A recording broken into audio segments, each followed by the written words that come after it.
نا کا مطلب یہاں پر نان سے ہے، رزق اور روٹی کو کہا گیا ہے۔ ارجمند کا مطلب باوقار، فروفال یعنی شان و شوکت، درگزر چشم پوشی، نگاہ رکھ نگرانی کر، ایازی غلامی کے لیے بطور استعارہ، ہنگامہ رنگ و صوت، عیش و نشاط کے ہنگامے، زیر فرمان موت، حکم نامہ موت کے حکم نامے کے زیر اثر ہونا، چشم و گوش آنکھ اور کان، خورد و نوش کھانا اور پینا۔ خاکدہ یہاں پر کائنات کے لیے بطور استعارہ استعمال ہوا ہے۔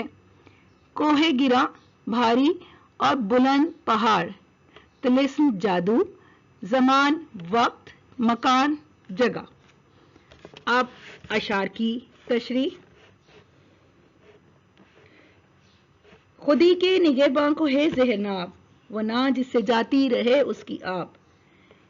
اے میرے بندو، جو اس خودی کے خزانے کو پہچان لیتے ہیں ان کے لیے خودی کی نگہبانی کی ہدایات اللہ کی طرف سے دی گئی۔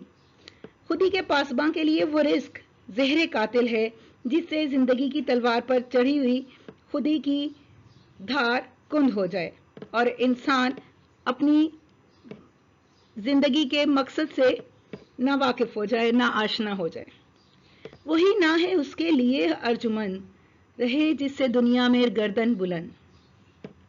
اگر خودی کی نگہبانی کرنا چاہتے ہو تو یہ گر ذہن نشیں کر لو کہ چاہے امیری ہو یا غریبی، خودی کا باوقار اور عالی مرتبہ ہونا انسان کی آزادی سے وابستہ ہے۔ کسی بھی میدان میں کسی دوسرے کے در پر بھکاری بننے سے کوئی انسان، کوئی قوم سر اٹھانے کے قابل نہیں رہتے۔ جو اقوام اپنی تمام تر زندگی، اپنے تمام تر امور میں دوسروں کو اہمیت نہیں دیتے، ان کی محتاجی اختیار نہیں کرتے، وہی عزت و وقار سے جیت سکتے ہیں۔ فروفال محمود سے درگزر، خودی کو نگاہ رکھ ایازی نہ کر۔ اے میرے بندے، تو محمود غزنوی جیسی شان و شوکت والے بادشاہ اور بڑے بڑے مالداروں سے متاثر نہ ہو، ایاز کی طرح غلامی کے منحوس چکر میں نہ پڑ، کیونکہ غلامی انسان کے کردار کو دیمک کی طرح ختم کر دیتی ہے اور ایک کھوکھلی شخصیت سے زیادہ کچھ نہیں رہتا، اور ایک کھوکھلی شخصیت کسی کے کام کی نہیں ہوتی۔ وہی سجدہ ہے لائق اہتمام کہ ہو جس سے ہر سجدہ تجھ پہ حرام۔ جب تمہارا تعلق اللہ رب العزت سے جڑ گیا تو جو بھی مانگنا ہے وہ اللہ سے مانگو۔ تمہیں علم طلب کرنا ہے، جستجو ہے، تحقیق ہے، ترقی ہے، اس کے لیے دوسروں کے سامنے مت جھکو۔ اللہ کی ذات کے حضور بس ایک سجدہ ہی تمہارے لیے ایک اتنا سرخرو کر دینے والا ہے جو تمہیں غیر اللہ کی غلامی سے بے نیاز کر دے۔ اللہ تعالیٰ نے تمہیں ہر طرح کے علوم بھی ودیعت کر دیے ہیں، تم صرف خود سے غفلت مت برتو۔ یہ عالم، یہ ہنگامہ رنگ و صوت، یہ عالم کے ہے زیر فرمان موت۔ اے میرے بندے، یہ بھی خیال کرنا کہ یہ جو دنیا میں آواز کا، رنگوں کا ہنگامہ بپا ہے، یہ سب ایک آزمائش ہے، یہ ایک امتحان ہے، اس کو ختم ہو جانا ہے، اس کی موت کا فرمان جاری ہو چکا ہے۔ تمہیں اس امتحان سے سرخرو ہو کر میرے پاس اس جنت میں آنا ہے جو تمہارے لیے موجود ہے۔ یہ عالم، یہ بت خانہ ہے چشم و گوش، جہاں زندگی ہے فقط خورد و نوش۔ یہ محسوسات کی دنیا ایک بت خانے سے زیادہ نہیں، جہاں زندگی سے بے بہرا انسان اور ان کی آنکھیں اور کان کھانے پینے کو اپنی کل حیات سمجھ لیتے ہیں، اپنی تمام تر توانائی اسی رزق میں ضائع کر دیتے ہیں جو ان کا مقدر پہلے سے ہے، اور میری محبت کو نہیں سمجھتے۔ خودی کی یہ ہے منزل اولیں، مسافر یہ تیرا نشے من نہیں۔ تمہارے وجود کو خودی کی منزل کا پہلا ٹھکانہ بنا دیا گیا ہے۔ تمہاری خودی تمہیں بہت بڑا سفر طے کرا سکتی ہے، اپنے جسم و جان کو خود ہی کے سپرد کر دو تاکہ تم اپنے رب سے مل سکو۔ اگر یہ سمجھ لو کہ یہ تمہارا ٹھکانہ نہیں، یہ دنیا ایسی ہے جہاں تم مسافر ہو، تم نے یہاں مستقل سرائے اس کو نہیں بنانا۔ تیری آگ اس خاکدار سے ہے نہیں، جہاں تجھ سے ہے تو جہاں سے نہیں۔ جسم کے 4 عناصر میں سے آگ ایسا عنصر ہے جس کا تعلق اس دنیا سے نہیں ہے جس میں تم آباد ہو، اور یہ آگ خود ہی ہے جو تمہیں اس دنیا میں، آزمائش میں، اس امتحان گاہ میں سرگرو ہونے میں مددگار ثابت ہو سکتی ہے۔ اور نہ تم اس جہان میں رہنے کے لیے بنائے گئے ہو، صرف تم نے اس آزمائش میں ثابت قدم رہنا ہے، کامیاب ہونا ہے، تو جنت تمہارے لیے ہے۔ تم جو سوچو گے تمہیں مل جائے گا۔ ایسے انعامات ہوں گے جو تمہارے تصور میں نہ ہوں گے۔ بڑھے جا یہ کوہ گراں توڑ کر، طلسم زمان و مکان چھوڑ کر۔ یہ زمان و مکان کا جادو آزمائش کے لیے ہے، اسے تم نے اپنے اوپر نہیں چلنے دینا۔ یہ ایک بہت پہاڑ کی سی حیثیت رکھتا ہے جو تمہاری آزمائش کے لیے رکھا گیا۔ اسے توڑو، آگے بڑھ جاؤ تاکہ کامیاب ہو سکو۔ تمہارے پاس 2 ایسی چیزیں ہیں، ایک تو زندگی کی طاقت سے بھرپور جسم، علم اور عقل اور عمل کے ساتھ، اور دوسرے روح جس میں بڑے سے بڑے پہاڑوں کو توڑنے کی طاقت ہے۔ تو یہ 2 نعمتیں تم نے اگر ان کی قدر نہ کی تو تم اس مادی دنیا کے طلسم کا شکار ہو جاؤ گے۔ خود ہی شیر مولا جہاں اس کا صید،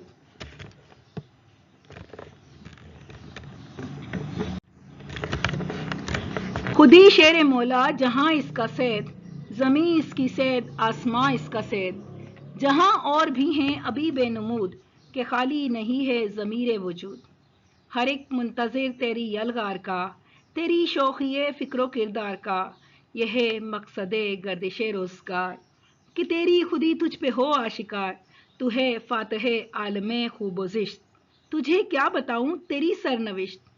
حقیقت پہ ہے جامع حرف تنگ، حقیقت ہے آئینہ گفتار زنگ۔ فروزاں ہے سینے میں شمع نفس، مگر تاب گفتار کہتی ہے بس۔ اگر یک سرے موئے برتر پرم، فروغ تجلی بسوزد پرم۔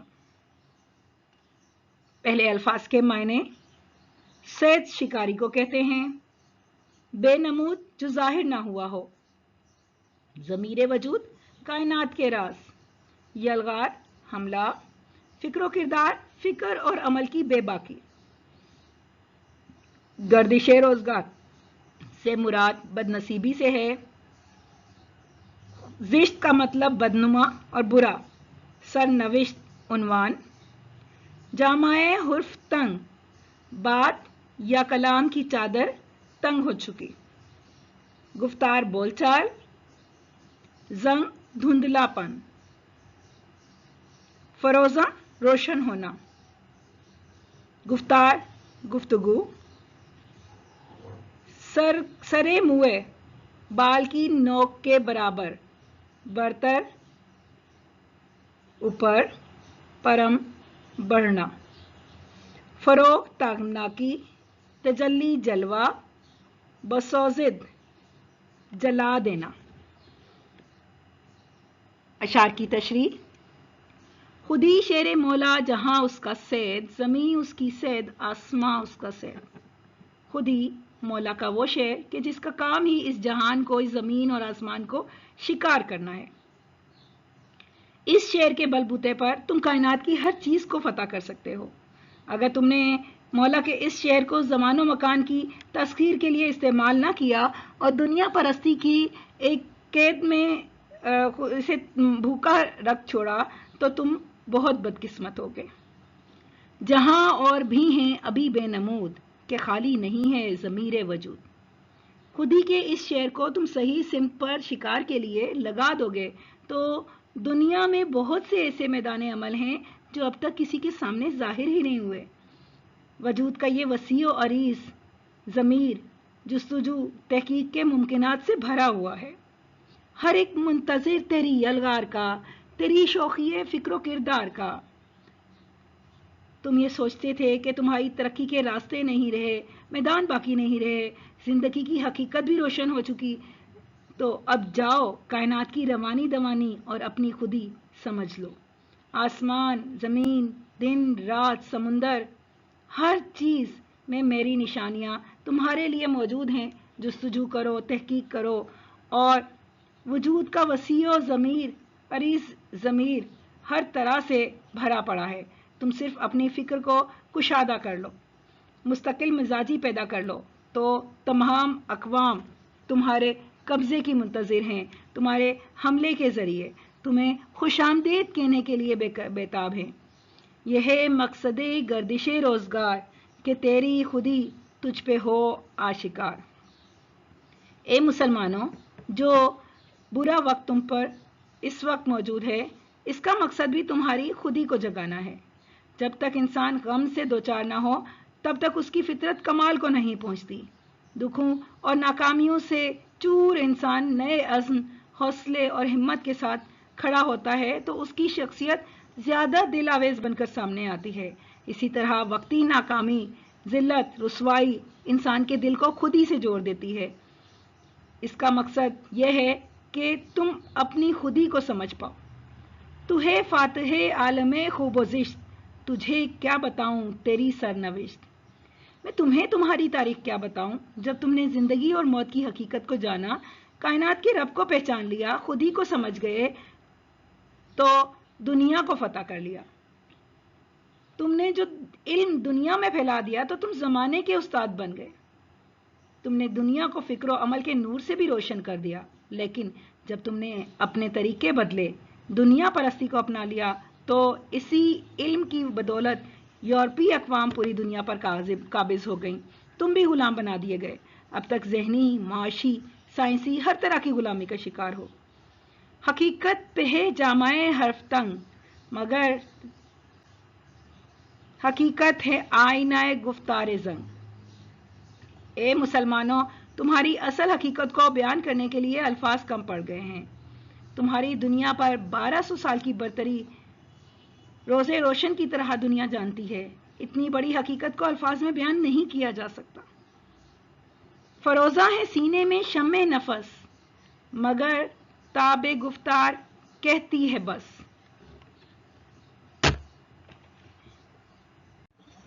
اے مسلمانوں، تمہارے سینے میں خودی کی شمع روشن ہے۔